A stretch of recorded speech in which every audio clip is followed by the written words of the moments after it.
Hey, welcome to Tabletop Skirmish Games. I'm Lee, and for today's Fighter in Focus, we'll be taking a look at the Graveguard with Great Wight Blade.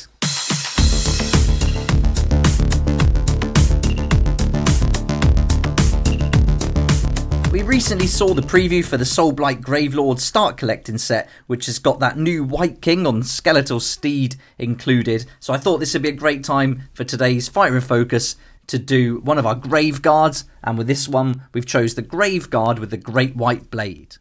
In this video we'll go through the Warcry fighter card, have a look at the stats, then check out the abilities, and hopefully this will give you a good idea if these Graveguard are the sort of models that you'd like to include in your Warcry warband.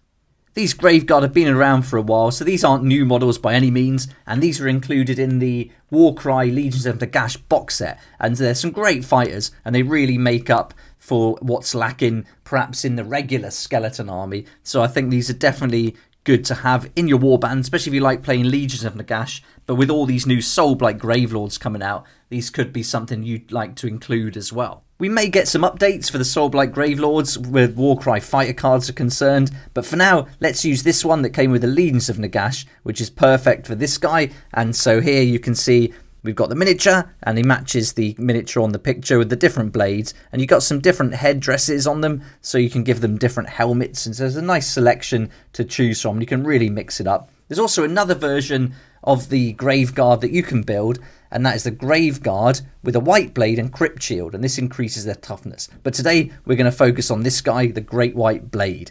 And so you can see here he's got a movement of 3, toughness 3, and can take 10 wounds. He's got the Legions of Nagash rune mark, so he can use the Legions of Nagash abilities, and he's also got this rune mark here, so he's going to get an ability that's unique to him. He's got one weapon of choice, and this is a range of 1, can make 3 attacks, strength 5, dealing 2 to 5 on a crit.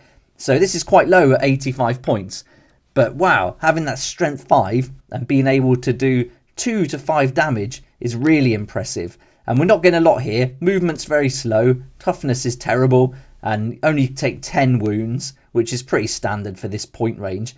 But making 3 attacks, strength 5, dealing 2 to 5 on a crit is really good, and I think having these in the warband is well worth it. And don't forget, with your Legions of Nagash, you've got the Necromancer, who's got some really great abilities, including that triple summon undead, where he can actually bring back friendly fighters that have been taken down. So being able to bring back one of these Graveguards could be a really good tactic to use in your Legions of Nagash warband. But there's the fighter card, some great stats for such a low point miniature. But now let's look at the abilities that we can use for this Graveguard. So here's our ability card, and we can see that because we've got the Legions of Nagash rune mark on a fighter card, we can use this double called Shambling Horde. And with this, a fighter can use this ability only if they are within 6 inches of a visible friendly fighter with the leader rune mark. This fighter can make a bonus move action a number of inches equal to half the value of this ability, rounding up. So this is great. This is a bonus move action, a number of inches equal to half the value of the ability, rounded up. So if you get a 5 or a 6, there's a good chance you're going to get a double 5 or double 6, especially being able to use those wild dice. Then for sure, you're going to get 3 extra inches of movement there, which is going to be really useful for getting these guys in the fight. So with such a low movement of 3, I think having this is a really great ability to be able to use. But this is the only ability available to any of the fighters with that rune mark. So they are quite limited in the Legions of Nagash, and they really need to stick to close to their leader to be able to use it. But this guy does have another rune mark, so let's check out what other ability he can use. And here's the rune mark on his fighter card, so we just match that up, and it's, where is it? This one here, the double called Cursed Weapon, and until the end of this fighter's activation, add 1 to the damage points allocated by hits and critical hits from attack actions made by this fighter that have a range characteristic of 3 or less. So this isn't bad at all. Another great double here, and you can see we're going to make 3 attacks, so there's a good chance that some of those are going to hit, and for any hit or critical hits we can add 1 to the damage point. So now that's going to take this up from a 2 to a 3 and from a 5 to a 6. So with this double ability, this Graveguard can now do 3 attacks, strength 5, dealing potentially 3 to 6 on a crit. So for an 85 point fighter with a double ability like that, and with these existing stats, I think this is a must for your warband in Legions of Nagash. And even with the models coming out for the Soulblight Gravelords, I'm pretty sure this guy's going to want to be one that you're going to include. So there we go, there's the fighter card and the abilities, but don't forget we can also use the universal abilities, and so any fighters can use those. So let's take a quick look and see which ones we think would be best to use with the Grave Guard. So here's our universal abilities card, and this came in the first set of Warcry. So if you've got that starter set to begin with, you're going to have this card. It doesn't come with Catacombs, but if you do pick up the Chaotic Beasts card, then you get this on the back. So I was really surprised when I got the Chaotic Beasts. You can see we've got their abilities there. And when I turned it round, I saw the universal ability. So I was really pleased I was able to get it because I missed out on that original set. So if you're looking to get this universal ability card, that's how you do it. Just buy the set of Chaotic Beasts. And I'll put a link in the description below so you can find it. But here we are. Here's all the universal abilities that we can use with any of our fighters from any warbands. Obviously, the leader can only use this one. But for this guy, I think really the Onslaught is going to be great.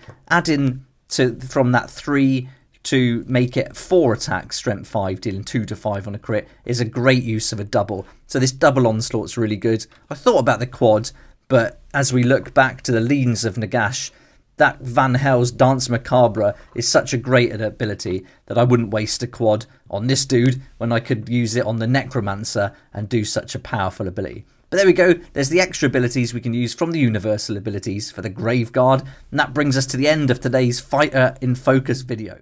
It'd be great to hear what you think about the Grave Guard, and is this one that you would include in your Legions of Nagash warband? So join in the comment section below. I'd love to hear from you, and I'll make sure to put some links in the description below where you can find the Legions of Nagash sets and also that new Soulblight Gravelords start collecting when it does come out. So I'll put a link to Element Games, and you can save up to 20% on all your games products there with that link. And for every sale made through the link, I'll get a small commission, and that's going to help me do loads more videos like this and really develop the channel. And I really appreciate your support in helping me do that. So thanks so much for that.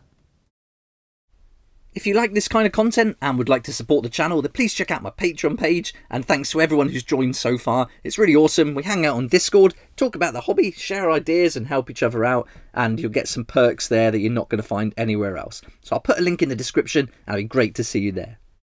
I hope you enjoyed the video, and thanks so much for watching. Please like if you like it, subscribe for more videos like this, and don't forget to hit the notification bell to join me next time on Tabletop Skirmish Games.